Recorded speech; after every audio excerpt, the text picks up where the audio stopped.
and get back to go to the questions first. All right? No areas. Okay.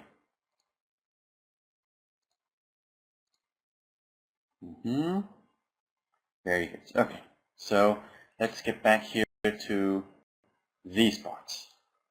Here, okay, I'm going to explain in very good detail.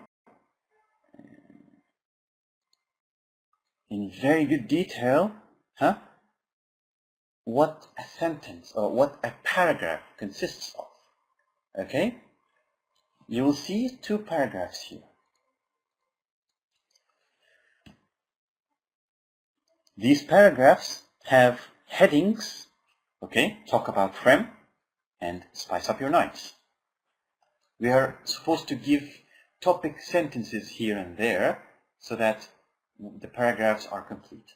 A topic sentence is a sentence with which you provide an introduction to your paragraph.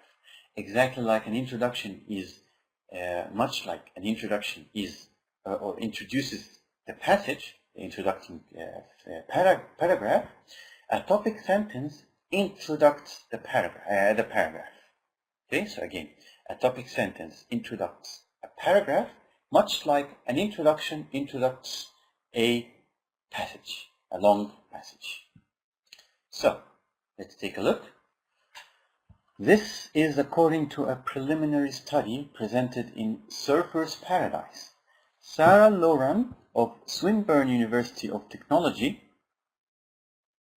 in Melbourne left a mobile phone transmitting beside the right hemisphere of participants' brains for half an hour before they went to sleep. They showed more alpha wave activity in the first period of non-REM sleep and started REM or deep sleep about 17 minutes sooner than on nights they were not exposed to the phones. Loran thinks the electromagnetic radiation is the cause, but it's not yet clear whether this could have harmful effects. So REM sleep is rapid eye movement sleep, the period when we sleep deeply but not dream. Okay. So we see here the effect of electromagnetic radiation is the cause. Okay, so maybe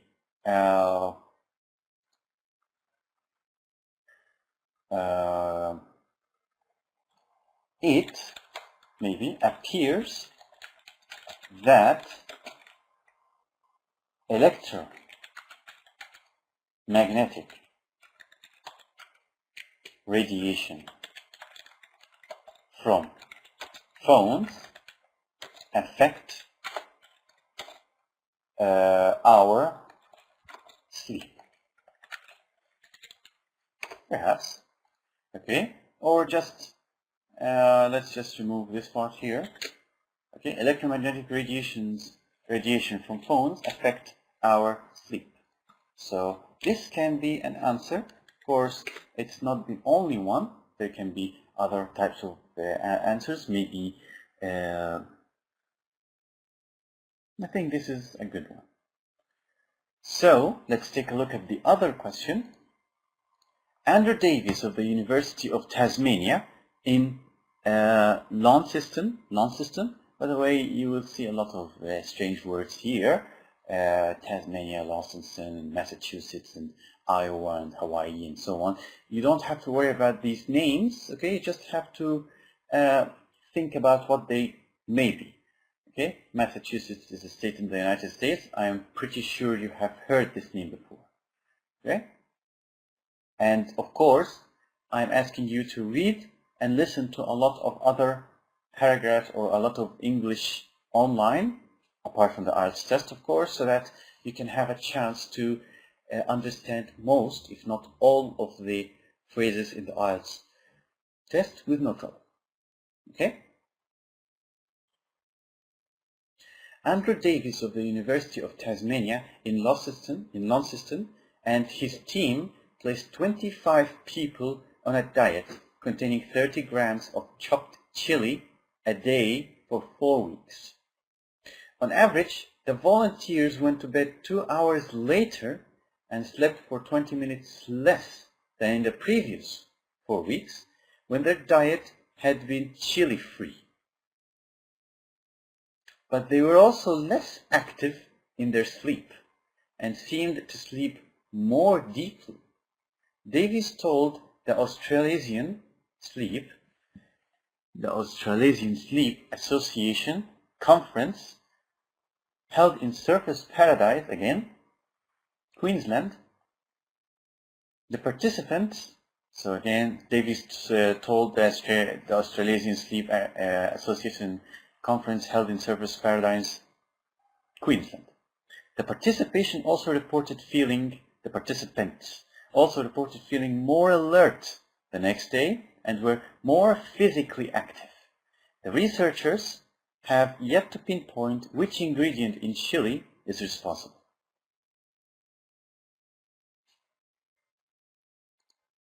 So, what could the main or the topic sentence in this paragraph be? Can you think about it before I write it down? Because I'm thinking about it as well. So we're talking about the effect of chili pepper on your sleep. Maybe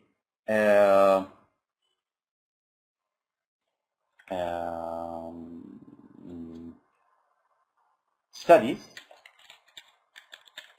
show that sleep periods and what's that here? And deepness, maybe, or shall we say activity, are affected by chili peppers.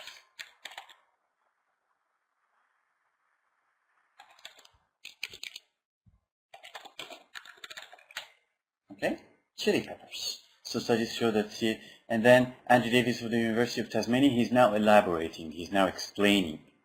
Okay? How are the above paragraphs similar in terms of their structure, A, and their content? Their structure, okay, as you can see, there is a topic sentence on top of each one, and then an explanation or an example. But it's most likely an explanation, all right? An explanation to a certain research to back it up, or an explanation to a conclusion. The first one says, okay, electromagnetic radiation affects our sleep. And the second one says, okay, chili peppers affect our sleep. Okay? These two statements need to be proven. Okay? And that means that they have to have scientific research behind them, which is why they are stating how the research was made and how the results were understood or understood. Their content, I would say that they more like, okay, I would say that they're talking about the effects of several things on their sleep, but it's not very important. Let's just focus on the fact that they contain a topic sentence and backing statements. If we take a look here at the paragraph type here, at the structure, all right, we have a topic, a main idea, and further support. So the topic is, in the 1930s, French philosopher, something. So French philosopher Pierre Teilhard de Chardin predicted the emergence of a noosphere, a network linking mankind at the mental rather than the physical level. Wow, that's a very interesting topic. And this is indeed a topic, the noosphere. Then we'll need to back it up, right? We need to, just a moment. The noosphere, so topic. All right. Okay, Teilhard was a sociologist, a scientist, and a Jesuit theologian. By the way, a theologian is a scientist, or is a scientist that is concerned with religion. Okay, a theologian. that someone that studies religions. He described this noosphere partly in physical terms, as an information network, and partly in spiritual and philosophical language as a force which would act to unify society. One of the many metaphors which he used to put the concept across was of a halo of thinking energy. A halo is this circle that appears behind saints. Halo is a circle that appears behind saints. So around your brain there is thinking energy, and this energy goes to other people. Strange. Okay, so he is trying to support or say the main idea here. Today, halo of thinking energy encircling the planet, encircling the entire planet. Today, the same combination of technical, sociological, and philosophical terminology is used to describe the internet. So, again, here he is saying the main idea. It's not necessarily the first sentence, but he's talking about the central topic here. He's saying one of the many metaphors is that this is a halo that surrounds the planet, and it's concerned with travel, sending and receiving information. And this halo, okay, is the main idea. Of course, further support means providing an example of the noosphere. A noosphere could be the internet. Because my ideas, for example, would not have reached you if it were not for this virtual classroom, which is a conference, which is a website on the internet. And at the same time, you can chat with each other very quickly, and you can transfer any type of idea at the speed of light, basically. Let's take a look at the next part. We're talking about the main and supporting ideas. The main idea of the text and the supporting ideas are different but related. Right? The main idea is needed for you to, shall we say, or you need the main idea to know what the paragraph, what all of the paragraph is talking about, and then you will need some supporting ideas below it. In most areas of the world, certainly in Europe, both the physical landscape and the maps of it are relatively stable. That's an introduction, okay? There's nothing here. Map revision is usually concerned with man-made features such as buildings and roads. This is not true in Antarctica, okay, which is the bottom continent, the South Pole. The Antarctic ice sheet is a dynamic entity, and cartographers have to contend with big and rapid changes in the physical geography of the continent. This is the main idea, all right? And the Antarctic ice sheet is a dynamic entity, and cartographers, the people who make maps, I think we have said that before, have to contend with big and rapid changes in the physical geography of the continent. Then he's providing a supporting idea here. For example, earlier this year they faced the dramatic breakup of the Larsen and Prince Gustav ice shelves in the Antarctic Peninsula region, which is where the British Antarctic Survey concentrates, BAS. Concentrates its mapping activity.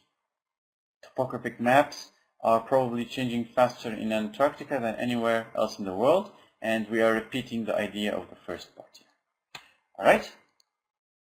So it's very clear. We have an introduction to the sentence, okay? It could be, it's not necessarily the topic sentence, just an introduction, any type of introduction, and then you are writing the main idea followed by a supporting idea. First, you need to write your statement and then support it. So if we take a look at this part here, what do the breakup of Larsen and Prince Gustav ice shelves illustrate? Or what are they an example of? What are they an example of? So it's very easy that the answer is here. The errors that occur in the maps of the Antarctic, the difficulties in reaching areas of the Antarctic, how to go there by car or by sled or so, the sort of changes that can occur in the Antarctic, and the regularity with which map makers visit the Antarctic. The errors, they have not mentioned any errors. They have not said anything about the difficulties. Sorry. We're not saying, yes, they're talking about, we're not talking about errors or the regularity. The difficulty in reaching areas, no. So the sort of changes that can occur in the Antarctic here. So it's a perfect example of the changes here. Big, big, and rapid. Those are the changes. Big and rapid. So before going here, how about we take some time off, because this is a large text. I will just take some time off here, and I hope to meet you again in the second part of this session. Thank you for watching up until now. Okay, everything seems to be in order. Right, let's begin, shall we? Okay then, so welcome to the second part of our lesson today. I know that the first part was a bit tiring, but I really hope that you have retained the information you learned from the first part so that we can apply it to the second part, as we will have larger and larger texts. Of course, let's just recap quickly what we learned in the first part of our session. When you read a paragraph, you need to pay attention to its details. You need to realize there is an introductory sentence and a topic sentence or a main idea. Sometimes they can be both. In addition to that, there is also the supporting idea. This supporting idea might come as in form of an example, perhaps an explanation or a paraphrasing. Maybe they are rephrasing what they have just said in other words, and they can actually use this linking phrase. So, in other words, 1, 2, 3, 4, 5. So that's the supporting sentence. You need to pay attention to these, and you need to find them as quickly as possible in every paragraph, because this will help you know what the paragraph is about. And this leads to you being able to find the answer to every question that comes in as little time as possible. If we take a look at this paragraph now, going digital, actually we'll just take a look at the questions first. What's the message in the first paragraph? Which paragraphs in the text offer further explanation of the message? Which words in the second paragraph help you identify the supporting points? And how easy would it be to write a summary of the text?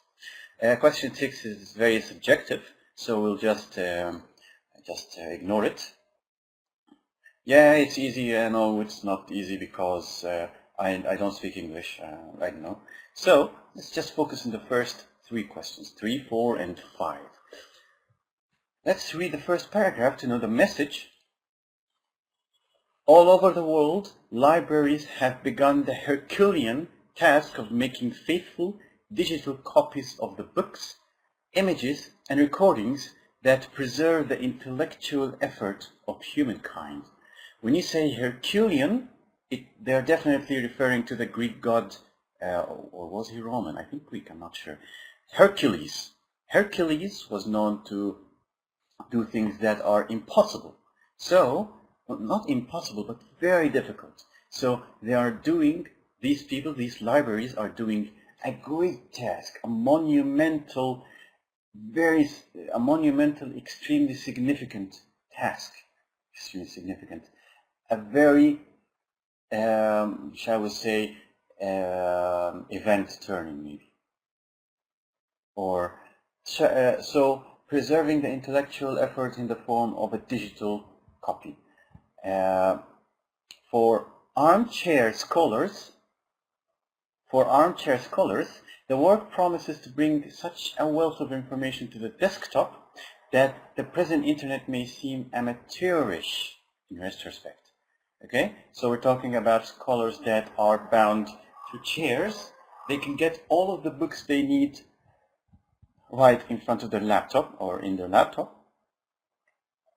And let's be honest, today's internet is a bit amateurish in which that you cannot find really large or detailed scholarly articles there. But let's carry on. So the first idea of the paragraph is, let's take a look here. Maybe, so they're saying that they're copying things into, or things, let me just take a look here. Okay, so the first few sentences here are referring to what the libraries are doing. And the result for armchair scholars, the work promises to bring a wealth of information to the desktop that the present internet may seem amateurish in retrospect. Actually, I understood, or the second sentence refers to a future internet that would make today's internet really trivial. So we're looking at an advancement of accessibility of information that goes beyond today's internet in many ways. So if we take back, or if we take a look here at the next slide, with what is the message in the first paragraph, the message is the digitizing of information, so faithful digital copies, and so on. Okay, so we are bringing such a wealth of information. So we are taking, shall we say, digitizing information makes a wealth of information accessible. I know that the text has winded outside screen, so here we are. Just a moment. So, digitizing information. Digitizing means to convert anything into digital format. And by the way, the Americans can also say, digitizing with a Z. Okay, a Z. So don't worry if you see that some people are writing this in a Z. It doesn't matter, just as long as the information or the point is across. Digitizing information. Which paragraphs in the text offer further explanation of this message? So we're looking for paragraphs that explain things like methods, or maybe what the people, or what exactly they're doing, what they're doing it for, maybe how they store this digitized information. Okay. Librarians see 3 clear benefits to going digital. First, help them preserve rare and fragile objects without denying access to those who wish to study them. The British Library, for example, holds the only medieval manuscript of Beowulf in London. Okay? Only qualified scholars were allowed to see it until Kevin S. Kierman of the University of Kentucky. Kentucky is a state in the in America. I believe it to be a bit in the southeast, somewhere next to North and South Carolina. Anyway, Kentucky scanned a manuscript with 3 different light sources, revealing details of not normally apparent to the naked eye, and put the images up on the internet for anyone to peruse. Be careful. Peruse is not pursue. Peruse and pursue. Okay? To peruse over something is to flip through its pages quickly. You can peruse a newspaper. In Arabic it's yatasafah. So peruse and pursue, by the way, pursue is to run after something, to there is a police pursuit. So the police are running after a criminal or a thief. But peruse means, here's the word again. To peruse means to leaf through the pages of a manuscript, all right, very quickly. Tokyo's National Diet Library, that's a strange name for a library, is similarly creating highly detailed digital photographs of 1,236 wood block prints. By the way, Americans can say 1,236, not often, not often.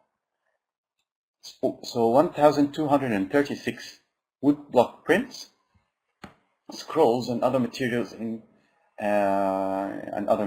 it considers national treasure. So let's just stop here because I'm reading too much. So the paragraphs here are very clear. This paragraph is detailing the process that Kevin S. Kierman here used to digitize the Beowulf's manuscript, and other people here that the Japanese are digitizing their woodblock print. A second benefit is convenience. So most of the paragraphs actually deliver the meaning behind the message, and this is exactly what should be done. Every paragraph must support the main idea, maybe the main idea is not just make a wealth of information accessible, maybe digitizing information, maybe I'll just say it really amateurly, is good. Good, all right, just is good. That, or is advantageous maybe. So you would present this article to anyone who says, why are we doing this? We don't need to digitize information. I don't like the internet, blah, blah, blah. Okay, so the message is clear. Digitizing information is advantageous. Which words in the second paragraph help you identify the supporting points? We're looking for points to support why digitizing information is important. So, clear benefits, maybe. These clear benefits to going digital. Helps to preserve rare and fragile without denying access to those who wish them. For example, only qualified were allowed until Kevin scanned the manuscript. Now we can say, and put the images up on the internet for anyone to peruse. I really hope it's not, I really hope it's free. So because I want to take a look at this novel, The Wolves. I'm not sure if it's a novel or just a manuscript. I didn't want to take a look at it now. So here are the words in the second paragraph. For anyone to peruse, national, similarly created, highly detailed. All of these words are used to describe how advantageous digitizing information is. Okay. Let's take a look here at this question. And this one will come in the form of maybe 3 questions here. Okay. So maybe they'll say if this is 6. Okay. So these questions are 7 to 9. Okay. Maybe they're up here. Okay. So questions 7 to 9. Like this. Which means that in the answer sheet you are expected to write next to question 7 and 8 and 9 the answers. Okay? Now let's take a look at the questions now. Which 3 of the following are mentioned in the text as benefits of going digital? It's very clear. And by the way, since there are 3 paragraphs to benefits of going digital, you will very likely find the ideas somewhere around here, here, and here. And it's very clear. You can see the first here, it helps them preserve rare and fragile objects. So preserve. Right, 3. So the first one is preserve. The second one is convenience. so are converted to digital form. Patrons can retrieve them in seconds rather than minutes. Several people can simultaneously read the same book, blah, blah, blah. So this is the second benefit. Let me just move this circle above here. Okay. And the third one, a third advantage of electronic copies is that they occupy millimeters of space on a magnetic disk rather than meters on a shelf. So you can store, I heard that you can store 600 books on a CD-ROM. But since we stopped using CD-ROMs for a long time, let's say that this flash drive here can store the entire wealth of knowledge in the world, 64 gigabytes.